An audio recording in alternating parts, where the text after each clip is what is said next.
Okay, let's show a really cool trick with pivot tables. How, if we filter on a particular column, we can basically create multiple pivot tables in about 5 seconds. Okay, so here we've got the data on the chip sales that we've discussed previously with Get Pivot Data.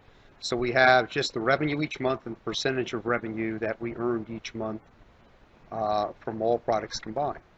But suppose I want to look at the countries. So I have 3 countries here that we filtered on: Canada, France, and US, and I want a pivot table for each one. All I've got to do is click inside the pivot table, go Analyze, take the Options tab, and say Show Report Filter Pages. And I'll say Country, I could say Product, but look at that. I now have a page in my workbook for each country. There's the Canada page, the France page, the US page. That is so cool. So in other words, like if I had 100 countries, I could have 100 different pivot tables created by just clicking that drop-down arrow. Really quite amazing.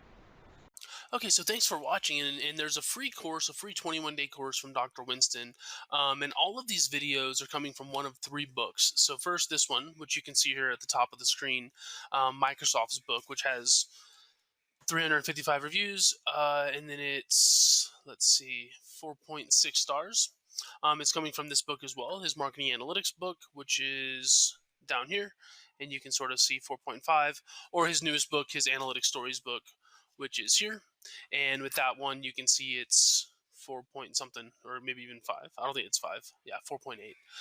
And so, yeah, anyways, in the description, there's a free 21-day course from Dr. Winston, or you can go to excelwithwayne.com/free, and it'll be there. But again, thanks for watching, and if you have any questions, just please let us know. Thanks.